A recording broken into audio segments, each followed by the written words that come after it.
ati nitaweka Ukristo chini tupambane mimi na wewe. Sijaokoka. Kabla sijaokoka nilikuwa mbaya sana, unijui. Na ninaweza weka hiyo Ukristo kando, tupambane ana kwa ana, uso kwa uso, mimi na wewe. Usinidharau kwa sababu mimi unanionanga nikienda kanisani. Hata mimi ninajua hii. Bwana Yesu asifiwe. Sikiliza niwaambie kitu. Kulikuweko na mzee mmoja alikutana na mwingine kwa barabara, na kulikuwa na leli kama iko hapa. Na wakakosana. Na walikuwa wanafanya kwa kampuni moja. Wakati walipokosana, wakakosana.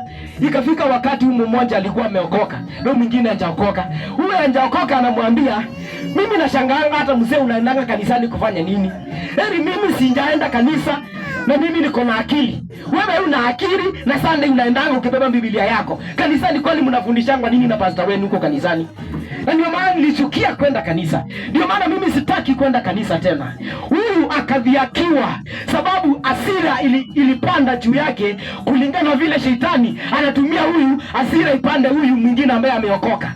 Bwana Yesu asifiwe. Na hivyo ndivyo watu tunatumiwa na shetani, ili ya kwamba tusijibiwe maombi yetu tukiwa kwa nyumba, tukiwa kwa mtaa. Shetani anatumia wale ambao tuko na wao, tunafanya kazi na wao, tunashinda na wao. Wanaweza kuwa ndio si watu ya kanisa, wanaweza kuwa ndio ni watu ya familia ama si watu ya familia, lakini wanatumiwa hasira yetu ipande sana.